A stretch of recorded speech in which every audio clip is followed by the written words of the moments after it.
One, two, three. Hello and welcome everyone to Okie Investigations. My name is Trevor Shelby.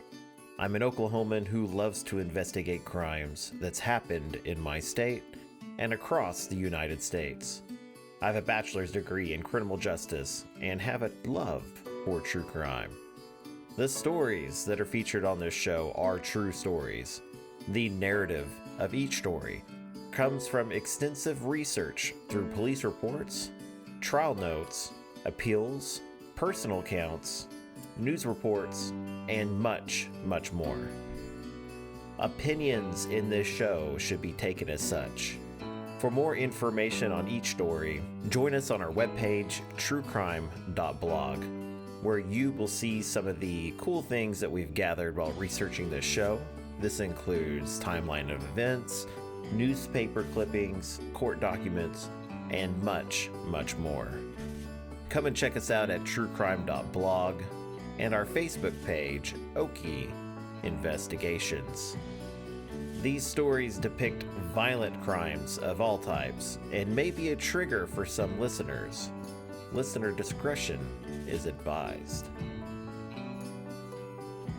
Welcome back, everybody, for part 2 of the Buried Bodies case. This will be our first ever 3-part story that we've got going on. Now, before we get this started, I wanted to discuss something that I got asked about in this case. In the last episode, I said this was a spree killing, and someone asked, why is this a spree killing and not a serial killing? Well, the best way I can describe this is like this.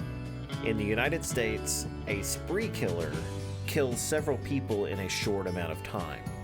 All 4 of these killings happened within a month, so it's almost like all of these events was like one event, basically.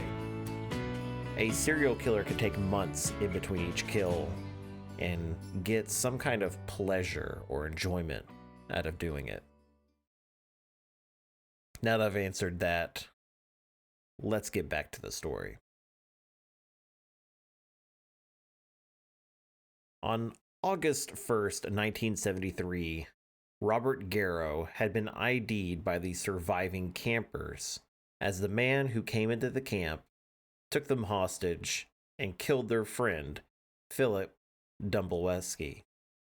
As police looked more into Robert's past, they found more reason to believe that he was behind everything. In 1961, Robert Garrow was convicted of rape and served 7 years in prison. After his release, it was believed that he committed several more rapes on young children. He was charged with the crimes, but did not show up to court. After that, he became a fugitive on the run.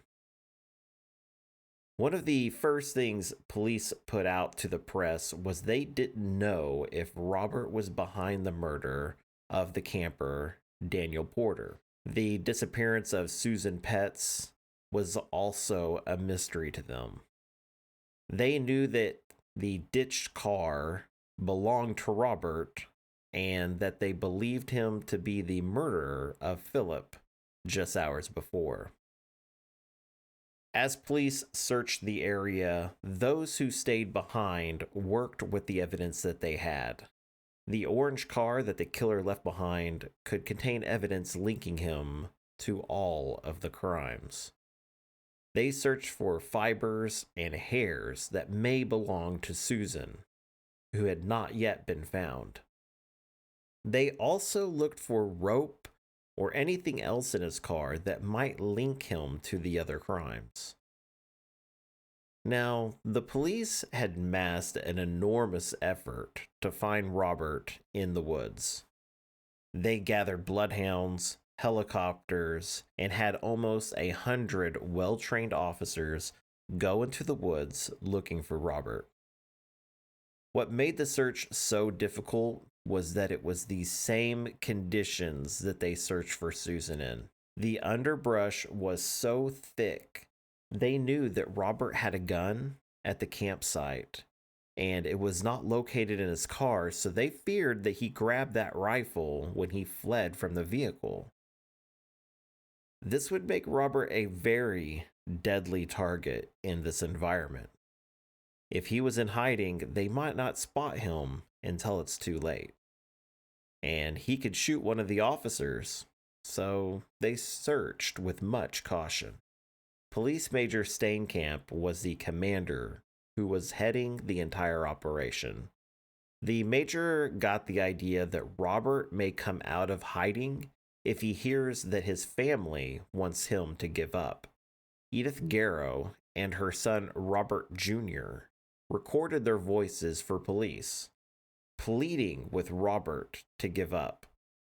This was Edith's message to her husband. Honey, this is Edith. Won't you please come out? Leave your rifle in the woods. I'm here with the state police. They do not want to hurt you and don't want you to hurt anyone else. The children and I want you to come out. Please listen to me and do what I ask. Robert Jr. was recorded saying, Dad, this is Rob here. Please listen. Come out into the open. We don't want you to get hurt. Please come out. Now, this sounds a little silly, but it was a solid tactic. The major didn't want his men out there searching for a killer who could get the drop on his officers at any point. So this was a way to reach out to him and try to compel him to come to his senses. But this is where I feel like it kind of fell apart. Robert was a man who ran from the trouble he was in, just to find himself with many more problems. He was desperate, and that part of his life with his family was the last thing on his mind. About midday, police found what they thought was their first clue. To Robert's movements since he fled from justice. Searchers found a primitive cabin in the woods. It was old, but still a usable place to hide. The officer who found the cabin noticed that recent damage had been done to force entry into it. Officers surrounded the area and they entered the residence slowly, but they found nothing. However, it did appear that someone had been inside the place recently. Detectives went to the scene to look for fingerprints that could tie Roberts to this location. While all of this was going on, the county district attorney had weighed the evidence they currently had to see if they could charge Robert with those crimes. It was clear that Robert was on the run. He proved that when he didn't show up for court in the rape case.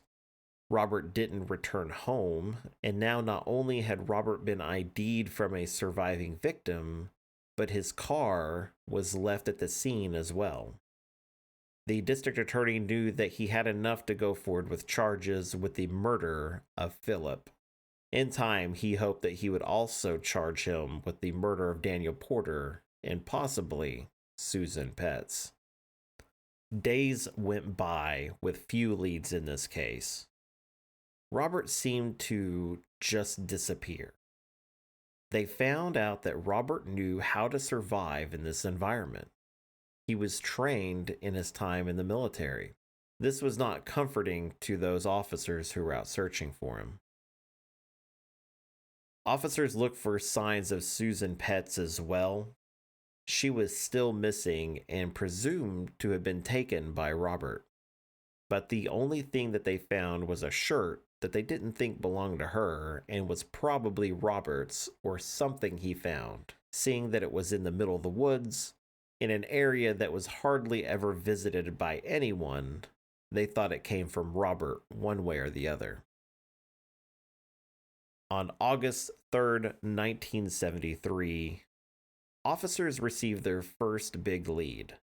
A traveler who had stopped at a roadside rest stop noticed something odd when he pulled up. There was someone in the distance that was getting into what looked like a homemade tent.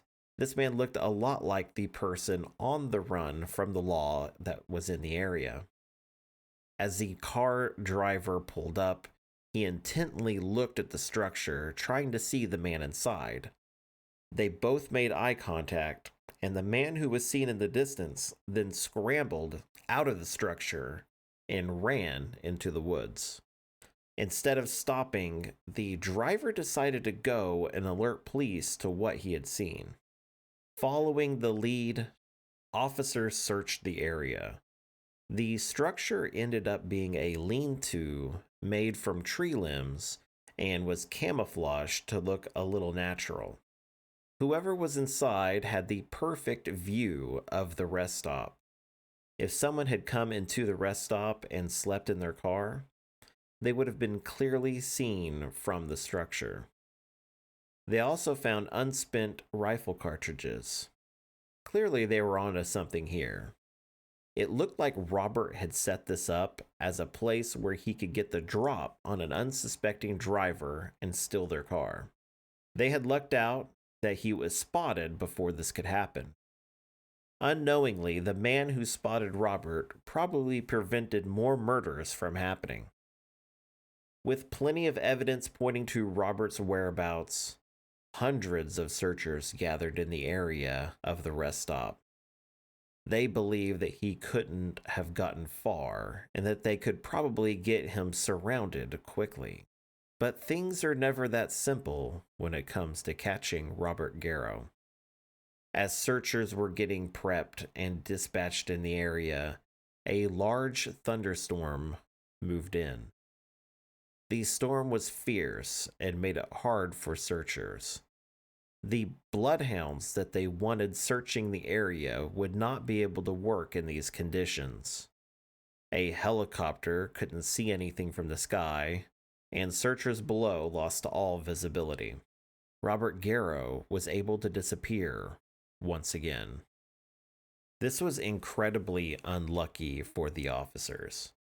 They were so close to having their suspect, but the circumstances were just not on their side. Knowing that he had been out of the woods and trying to get on the move, officers decided to keep watch on Robert's family's homes. They held 24-hour surveillance to make sure that Robert didn't try to make contact in person. Besides his wife and son, Robert was very close to his sister, so officers watched her home as well. It wasn't until 3 days later, on August 6, 1973, that Robert would again be spotted. It was at a gas station in Speculator, New York, where a 1968 Pontiac Tempest with an Ohio license plate stopped for gas. The attendant, who was the owner of the business, was handed $5 for gas, and when she realized that the man behind the car was definitely Robert Garrow, the attendant didn't let on that she knew who he was. She was able to pump his gas and let him go on his way, and as soon as he was gone, she alerted authorities. Now, Police Major Steenkamp was not going to abandon his search in the woods on this one lead. He wasn't sold on the idea that Robert could have gotten a vehicle without them knowing. But as they looked into it further, they found out that a 1968 Pontiac Tempest had been stolen in the area. If you follow the trail from where the car was stolen to the gas station that was nearly 60 miles away, it appears that the vehicle was headed in the direction of Robert's sister's house. To be careful, Major Steenkamp decided to alert the authorities to be on the lookout in the area of Robert's sister's house. They then kept searching in the area that they last saw him. There was a moment the day before when they thought they had spotted him when a man came out of the woods carrying what looked like to be a rifle. But when they tried to approach, the man went back into the woods and could not be found. They were not entirely sure if it was Robert or not that they had spotted.